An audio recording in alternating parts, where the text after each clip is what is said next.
Welcome to On Deck, conversations that matter. Today, I'm joined with Brad Click. He grew up in a military family. He competed in bronc riding. He was a boxer, and he's been helping our community for decades. Does it show? And today, we're going to talk about what being a true American really looks like.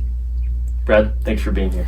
Hey, you bet, Clayton. It's good to thank you for the invite. I appreciate that, man. So, you announced that, or you introduced me as being from a military family. My dad was actually a disabled veteran, and it's quite a story. I'll tell it to you. Maybe other people have never heard it, and it might be somewhat of an inspiration to them if they do hear it. My dad was 17 years old, kind of a rowdy youth, like some of us can be, and he was instructed by a magistrate in Mesa, Arizona, that he would join the United States military. He was going to join the Army. They agreed to let him finish football season, and then it was off to the Army. So he finished football season and did his basic training in the military at Fort Ord, California. And while he was there, still only 17 years old, a lot of the drill instructors noticed his proficiency and his leadership ability. And so they made him, and in basic training in the Army, they will give you temporary stripes. They'll make you an acting squad leader, So they made him an active squad leader, and then he demonstrated with his squad such proficiency and motivated his guys to be like better than everybody else. They went to the captain, the CO, and said, "Hey, we'd like to send this kid to Officers Candidate School, OCS." And the company commander looked over his file and stuff, said, "This kid's only 17 years old. We're not sending a 17-year-old kid to Officers Candidate School. He's too young," even though he looked like a grown man, Back in those days, they did, They had full beard and everything. It looked like he's a rough old kid. But they said, "CO, can we send him to non-commissioned officer school?" And he said, "Yeah. If he keeps demonstrating this leadership ability, we will send him to NCO school." We used to call it shake and bake. What they do is they take a guy with leadership ability like that, they put him in a school and teach him how to be a proficient leader and motivator of men. And then when you get out, you get corporal or sergeant stripes, and you get moved up on your rank. Well, just prior to graduation from non-commissioned officer school, the Korean War broke out, and they were needing non-commissioned officers to lead soldiers over in Korea. So he was sent to Korea, and he was an acting squad leader. Within about 2 to 3 months, they moved him up to squad leader. And the skirmishes were relatively light to begin with, but then it got into heavy action and full-blown war. And my dad had a squad that was told, along with many other squads, to take a hill.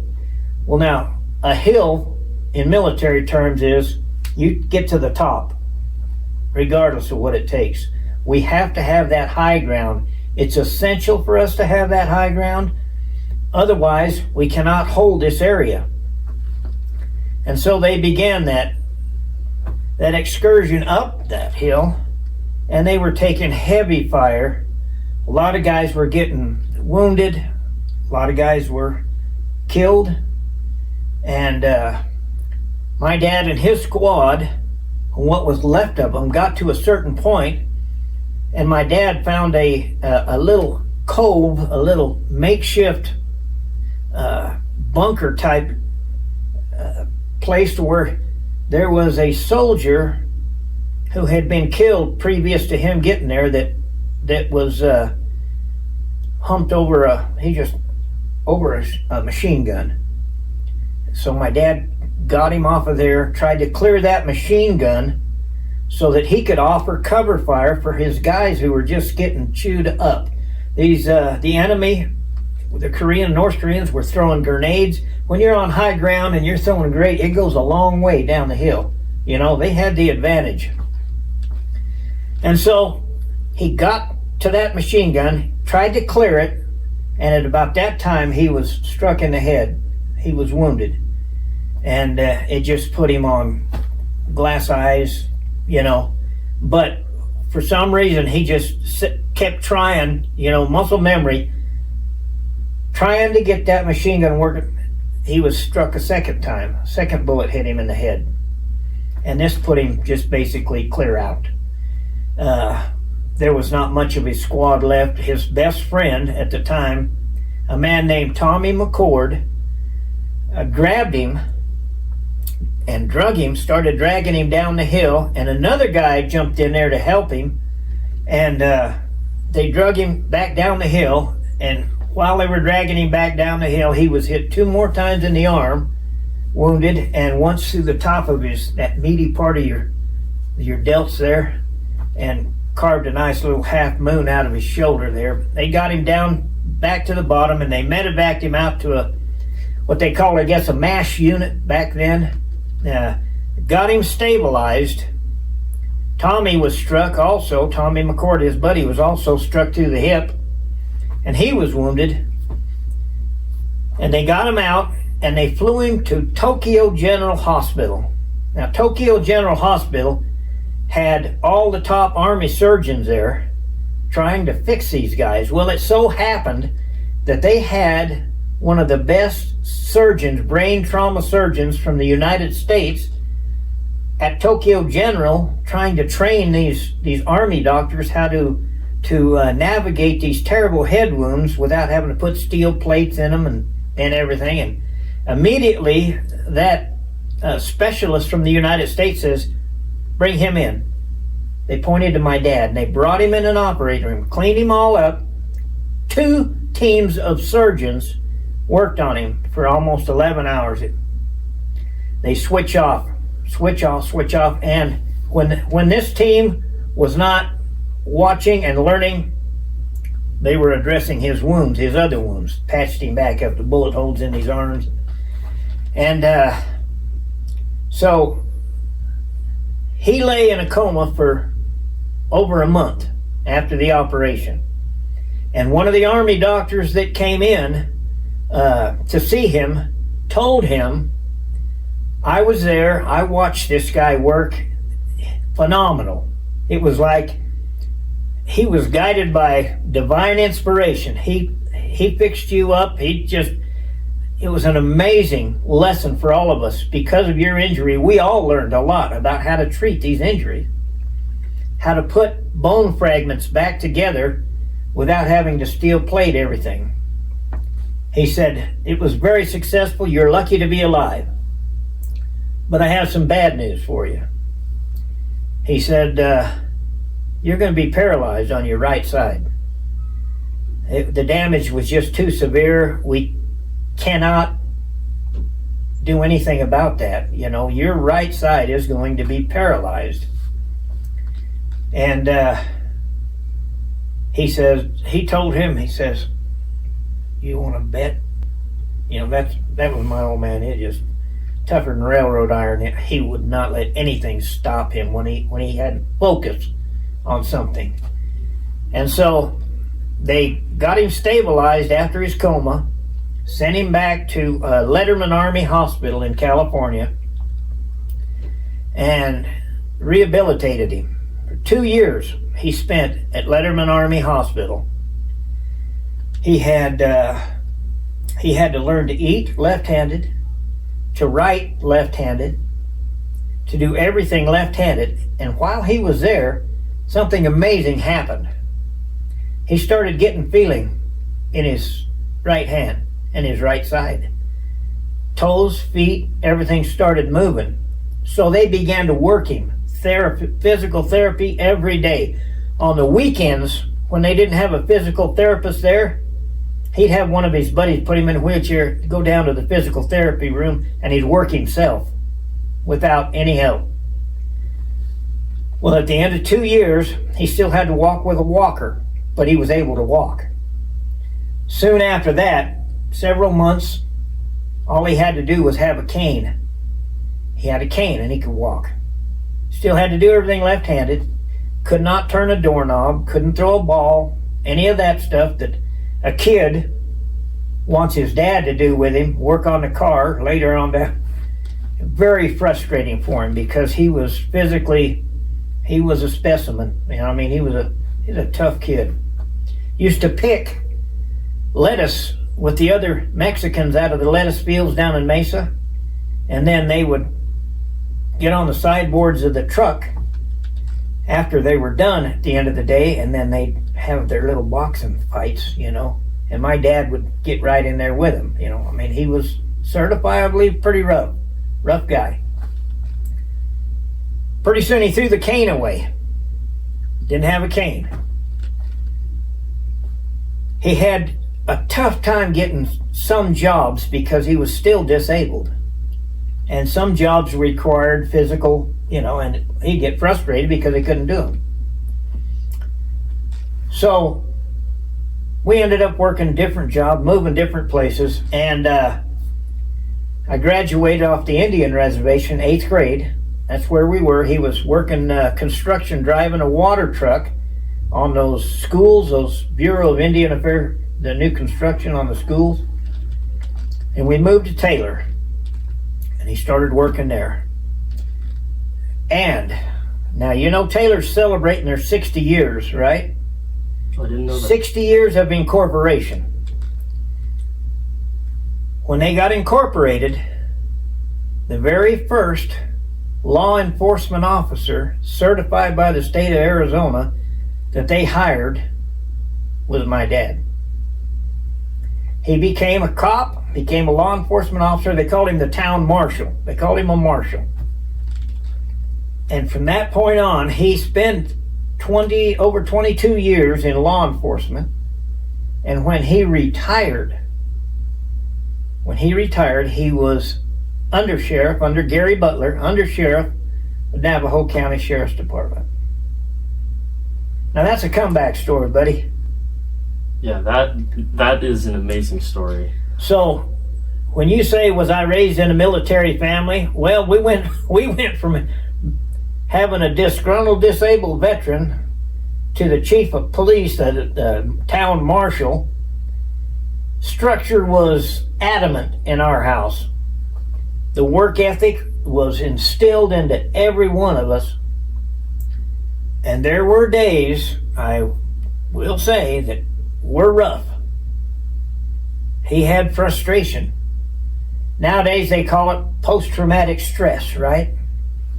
Back then, they just said, man, the war kind of messed him up a little, had an effect on him. He you didn't say no, you didn't shake your head, you didn't take a deep breath, you didn't roll your eyes, or you knew it was coming, buddy.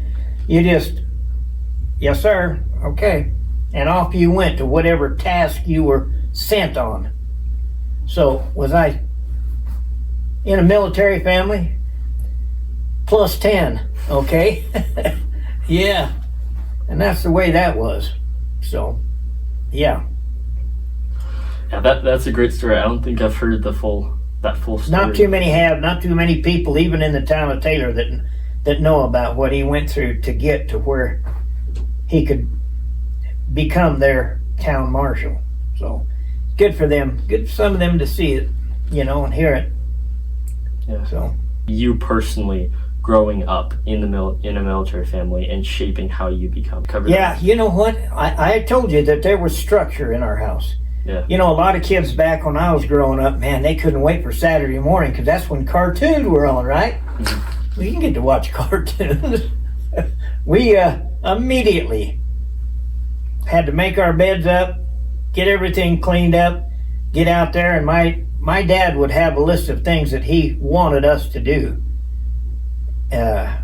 on that particular day. And this was when we were young, before he was in law enforcement. After that, I enlisted in the Army when I was 17 also. When I got to that point where every young teenager thinks that they know more than their dad does.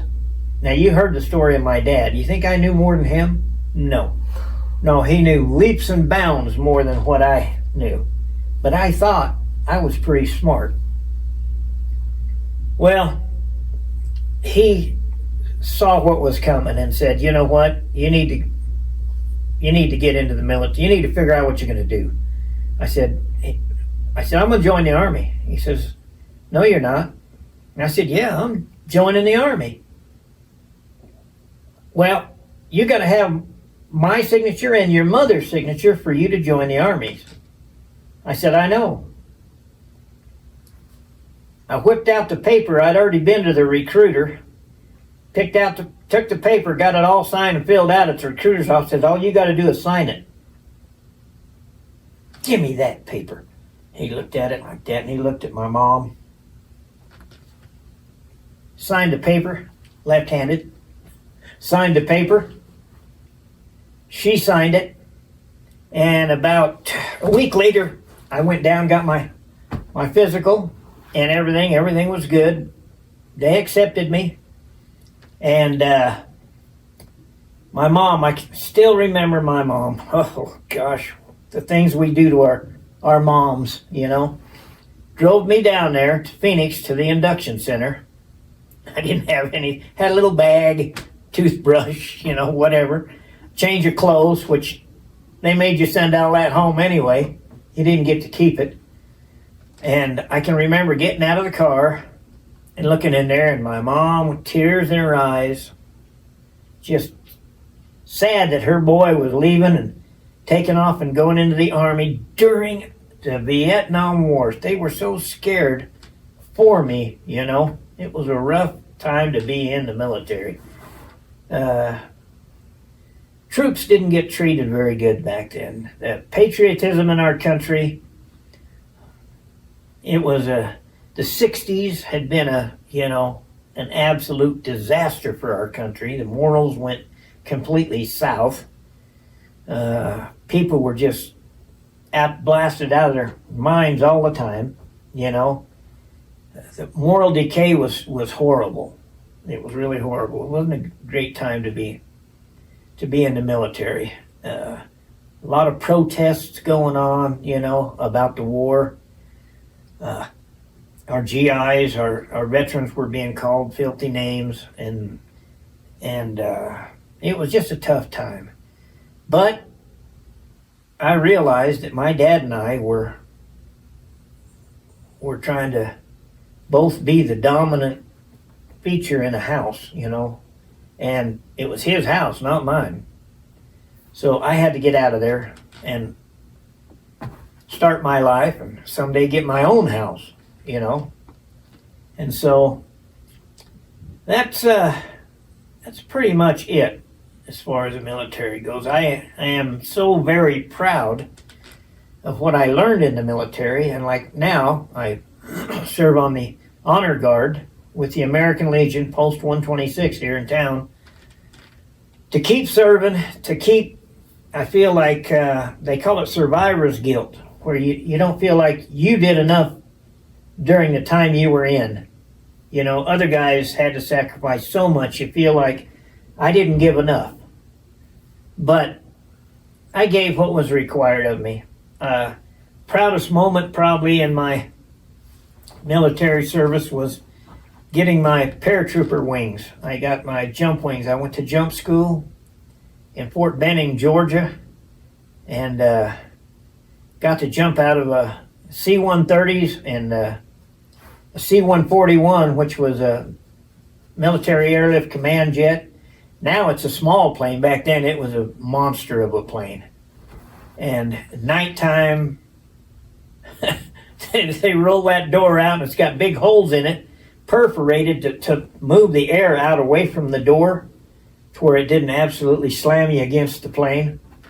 Anyway, it was a night jump, full equipment jump. I got that. That was my last jump to get my wings, and I got my airborne wings, and my dad had always wanted to do that, but Korea, getting wounded and everything, he never got to do it. So when I got my wings, it was for both of us, me and him both. But I've had my oldest son enlisted in the Marine Corps during Desert Storm and served in the Marine Corps. I had another son that spent 15 years, just shy of 15 years in military service, did 4 tours in Afghanistan and came back. Spent about 7.5 years in the Middle East, in the sandbox, they call it. And let me tell you what, I got a taste of what my folks must have felt like when I was in the Army during Vietnam, but to have a son deployed over there, the first time I went, oh no, man, he's got to go to Afghanistan. That's bad mojo, man. Then it was the second time. I'm like, man, why are they sending these guys over on multiple tours like this? Then the third time, and I said, hey, Shorty, what's the deal? Nobody has to go over 3 times. And then the 4th time, I found out he had that I haven't done enough complex, I got guys over there, they need me. Those guys, some of them, I got to go back over there. Their mission is not accomplished, And so when he got out and got back home, and my oldest son got out, he came back to Arizona and worked for the Department of Corrections down there on death row in Florence as a Department of Corrections officer. Anyway, I'm really proud of what they accomplished. I got my youngest son, been working out there at Ballard Truss. They have the work ethic, man. I instilled that in him just the way my dad instilled it in me. And he's been there 10 years, and that's summertime miserable, wintertime's cold, but he shows up every day, And that's hard, building trusses. Don't kid yourself. That's quite a task to undertake, So, yeah, that's my military part of the deal. My dad, then me, then Shorty. He's got a son that's in ROTC candidate training right now. So it's been several generations. 2 things you could do at our house. You either go on a mission for your church, or you join the military. Pick one, buddy. Okay. Well, I kind of carried that on, and that's what they did. Yeah, that's a great story of how the military really shaped you and your families. Yeah, you got to have structure in your life, man. You got to have structure. Yeah. You learn that.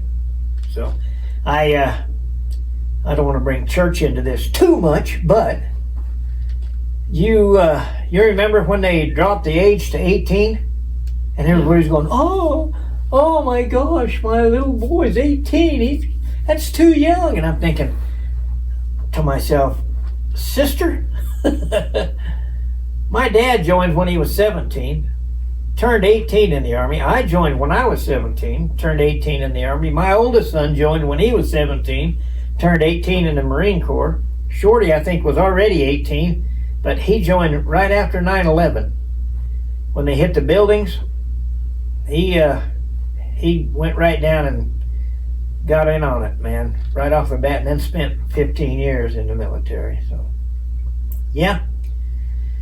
Life can be good, but it can be a trip too. So you've seen a lot of different chapters of your life. Yeah. So what does being a patriot mean to you?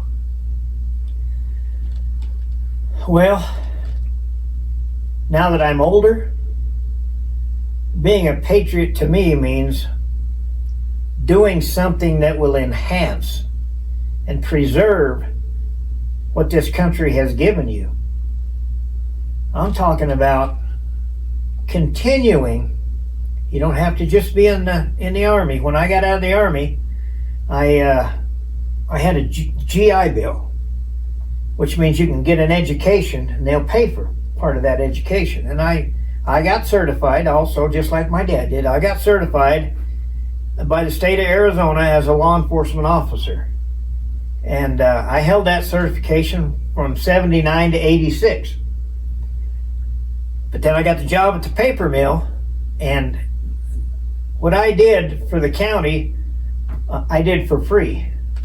I'd come home off of graveyard midnight shift cleanup, grab one of the cars from the full-time officers, we'd make arrangements, and I'd go out and I'd patrol till sunup, because there wasn't that much coverage here. I'd cover for vacations when Town of Taylor or Navajo County needed their people needed a day off or a weekend off or wanted to go on vacation. We'd all cover it.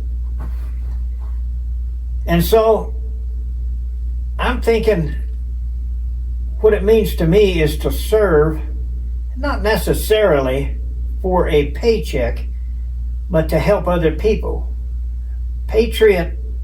Being a patriot means you love this country, you love your town, you love people, you serve to better enhance the quality of life that some people take for granted, of course, but that others, like the elderly, man, I get really upset. I've gotten to where I can control my temper somewhat, pretty good. Not always, I'm still human, but I cannot stand younger people or anybody disrespecting the elderly. They have no idea what those elderly have been through. They have no idea the contributions that they have made. They haven't made them yet. So don't disrespect somebody that already has. So being a patriot means contributing. Give of yourself, give of your time, of your talents. You've probably heard that before. And uphold the law as far as it is constitutional. I will add that. Support that. Support your police officers. Now, it used to be when I was doing law enforcement work, you would have a few incidences in a year that were a little dicey, okay? Look at these guys now. My goodness, man. They're body armored up like they're basically in a war zone every day. Every day. And that's a moral decline of our country. That's a moral off the cliff decline. And it really causes lots of problems. Lots of problems. So those guys and the ones that jump in those ambulances and those fire trucks and go out there on these terrible, horrible wrecks that have not only taken the life of somebody else but destroyed a family. They got to take care of all that. Then they got to clock out. How do you clock out up here? You can't unsee what you've seen and go home and be a normal human being in a family setting. It's very difficult. My hat's off to those guys. Next question. So, of all the things that you've done in your life, whether it be like serving in the military, being a bronc rider, boxing, serving your community, which of all of them have taught you the most about toughness? Toughness. People think toughness comes from being physically dominant over everything. Toughness starts in your mind. Your mental toughness has got to be on point, or you cannot function physically tough. You know what I'm saying? If you've had it drilled into you that there is nothing in this world that can stop you, you're not going to get stopped. You're going to be sharp. You're going to be aware. You're going to know your situations. Toughness, I'll tell you what, it's like my dad's story. It's coming back from something such an adversity that you have to overcome it here to overcome it here. Okay? I'll tell you little bronc riding stories. We started riding steers and bulls when we were 14, 15 years old. They weren't the bucking bulls that you see in the PBR now, but they were big and they could still run one of those clown stabbers through you. You know, you still had to face your fear. But coming back from adversity for me, I would have said, is the injuries that I had. I don't know whether the stars didn't line up for me most of the time or what, but I could not get away. I can hardly go 1 year without a broken bone. I broke my left leg 3 times, had 2 surgeries on it, broke my right foot, broke a hip, both sides of my rib cage, broke my shoulder blade, broke my neck, broke my back. I've had these elbows, see how saggy they are? I've had them drained probably 3 or 4 times each. Play hard, you pay hard back in your older age. You know, your body comes back to remind you of what you did to it. But one of the biggest disappointments I think I had was Madison Square Gardens in New York were hosting a pro show, and it had been years before since they'd had any rodeoing in there. And man, I was looking forward to that. I was peaking out, it seemed like, at a good time. I think I was 26 years old, 27. It was good. Hadn't had an injury in a while. Getting ready to go to Madison Square Garden, right? I broke my leg again. 3 weeks out. That was the end of that deal. That was a bummer. Because I would really like to have rodeoed in the gardens. That would have been something special, but that's the way it is. Came back from that, and I ended up, over the course of my rodeoing days, I ended up going to the state finals 7 times at the Southwest Rodeo Association 4 times. I was runner-up to the championship 1 year. And then twice I went to the North American finals, and then I went to the senior pro finals 4 times. When I was in my 40s, I went twice, and then when I was in my 50s, I went twice. And I ended up, you talk about sticking with it till you accomplish what you want. I finally accomplished that. In Reno, Nevada, we had our finals in Reno, and the PRCA had their NFR in Vegas. Went up there, and I ended up winning the bareback riding the finals bareback riding championship, and that beautiful buckle had finally won the big show, you know. And then I came back 2 years later and won the saddle bronc riding in 2005. So when I was 52, 53, something like that. Anyway, never give up, man. But you know what? After I got off that last horse, I won the go-around. I won the finals. The last one I ever got on. Pretty soon after that, I started hurting. I'm like, oh man, maybe I should start getting on again. Anyway, they found some issues. I had a fractured spine and some herniated discs and some bulgers. And it was ugly. It pinched off my spinal cord to where, yeah, that was close. That was a close one. So, but I come back from it. You know, I didn't get on anymore. That spinal cord specialist down at the VA. Thank you, Veterans Administration, by the way. At the VA, after they got me in an MRI and everything, said, you can't ride saddle horses. I said, what do you mean saddle horse? They don't You can't ride a saddle horse. You can't ride four-wheelers. You can't bounce around on nothing. He says, you're impinged. You don't want to perforate that spinal cord. I said, okay. He stuck those screens up, slices on it, showed me what the MRI had showed. And I went, you convinced me, Doc. No more. I'm done. And that was it. Last one I ever got on. But you did win that thing. I finally did. Your goal. I finally did. My wife and I, it was nice. She said, this is the funnest we've ever had at a rodeo. This is the best time we've ever had.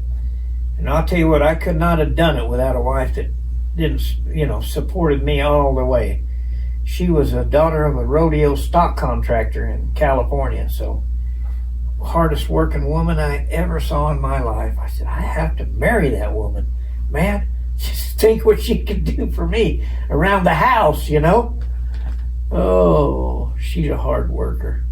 Hard worker. And we're both paying for it now. You play hard, you pay hard. So, but we enjoy life. Love it.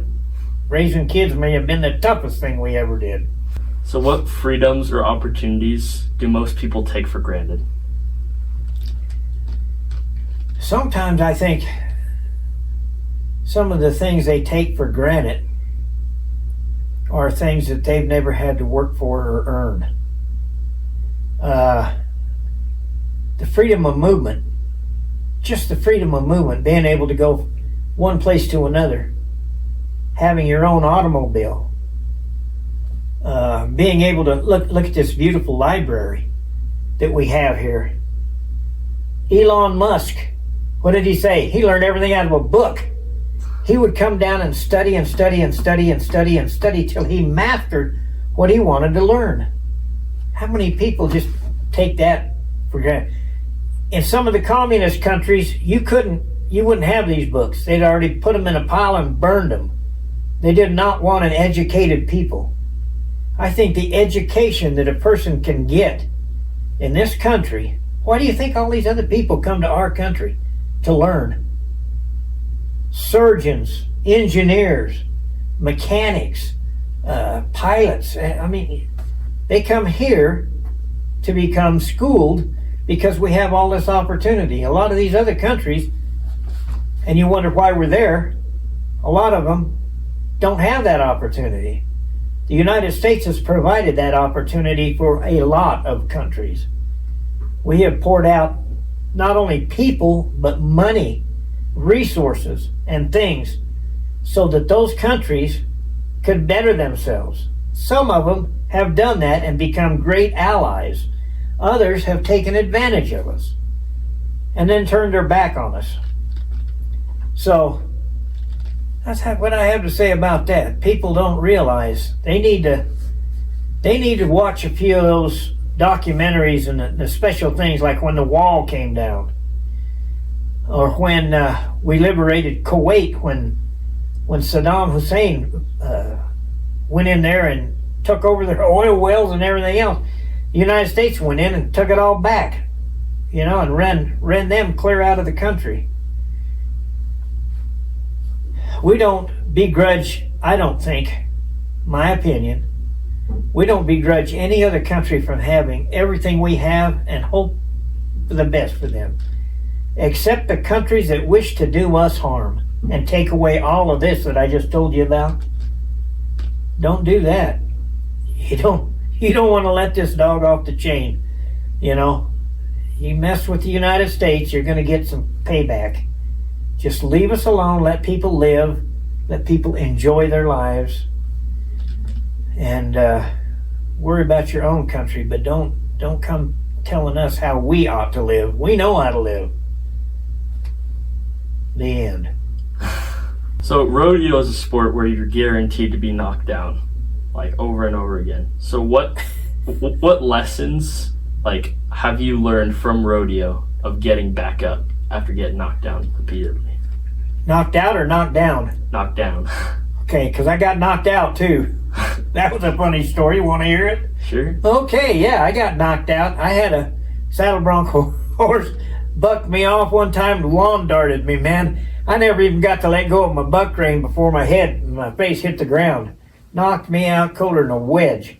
And when I came to, things are cloudy and fuzzy, and you got to be real careful. You don't know if you got a brain bleed or what's going on, but I was working at the paper mill at the time, and I could not miss any work. Well, I didn't know how to run my job. I didn't even know how. I had amnesia for about 3 days. I knew how to get to work. I knew how to clock in, but I did not know how to do my job.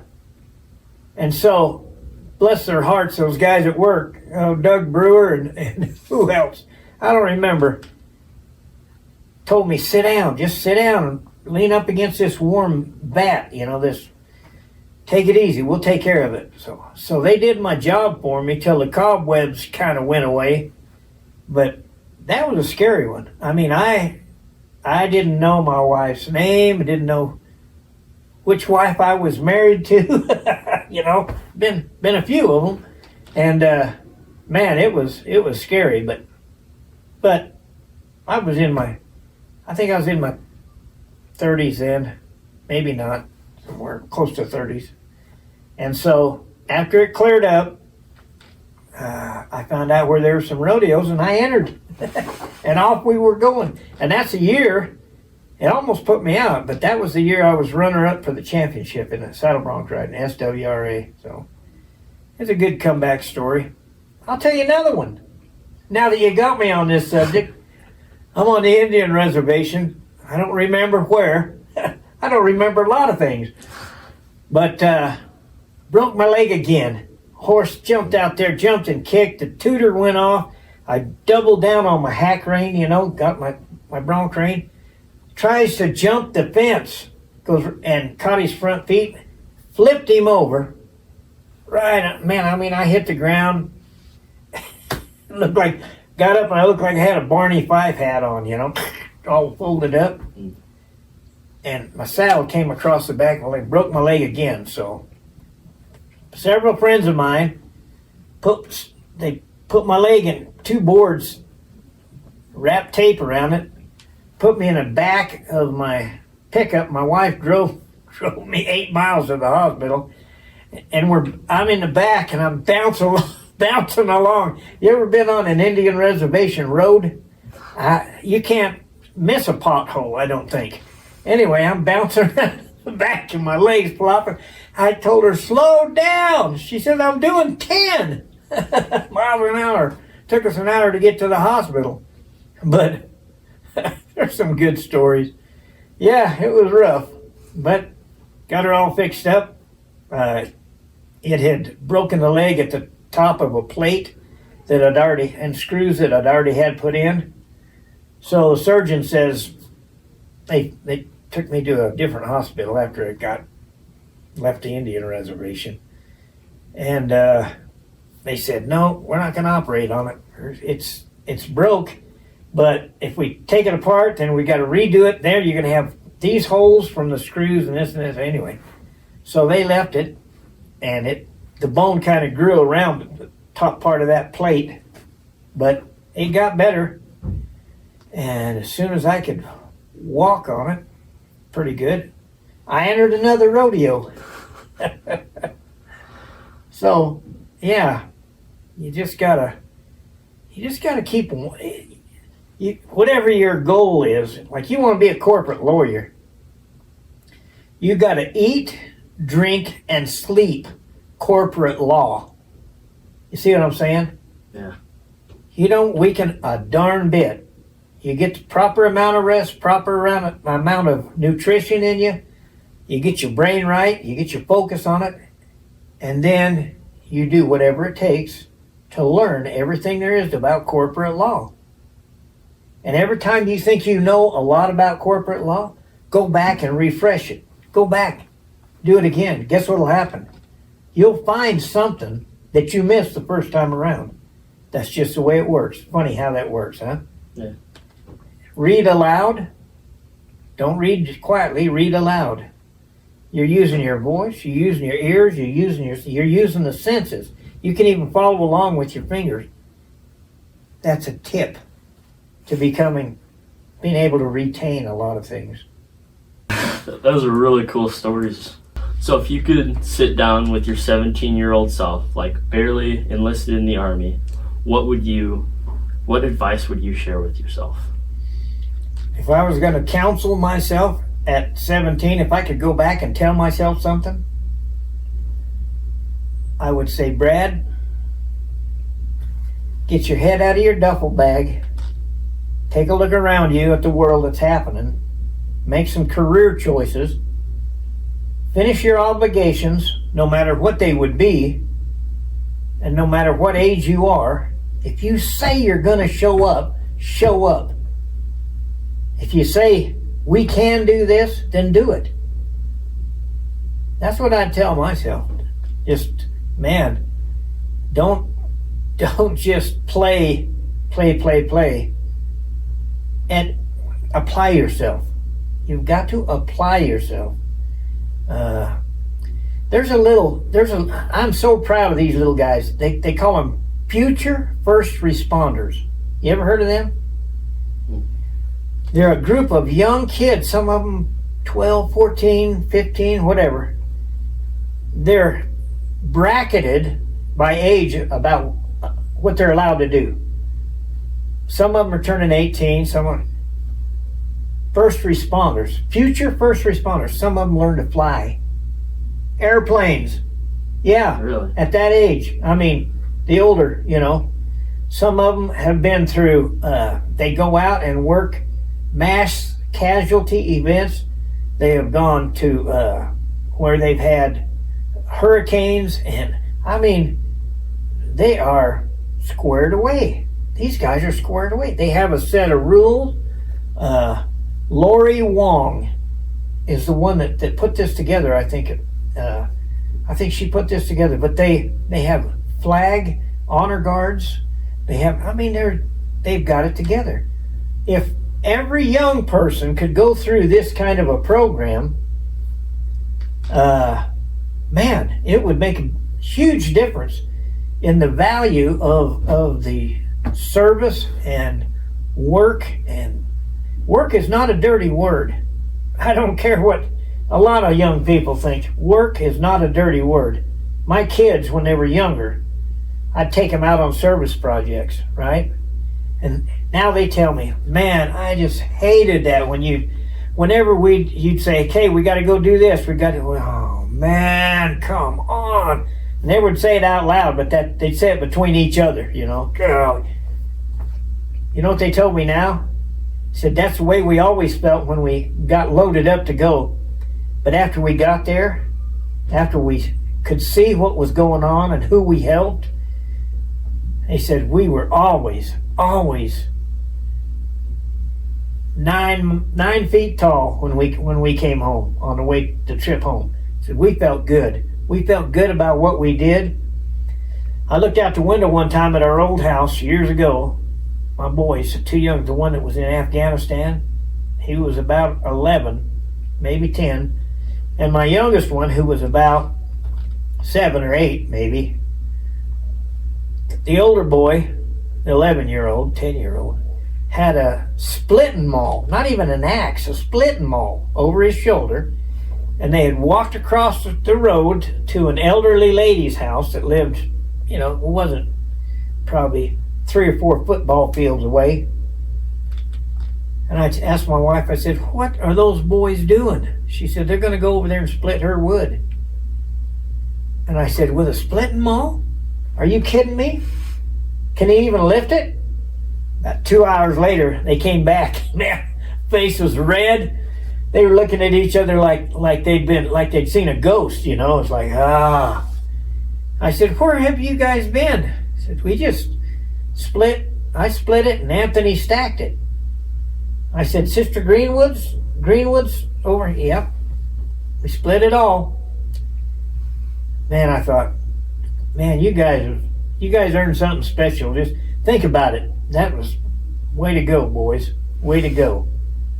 I mean, that's amazing. So that's the kind of upbringing that we may not see these days, Not because somebody may have a wood splitter, which sure helps, but because they don't have the ambition or the want to. You know, very few do. You're being brought up right. I know you. I know your dad. I've seen you on many projects, you know, where you show up and help. Yeah, I try to do my best for that. Yep, and that's admirable, man. That's admirable. You see a lot of kids that they don't have a clue. They're not into it. You're right. Work? Are you kidding? So, anyway. Yeah.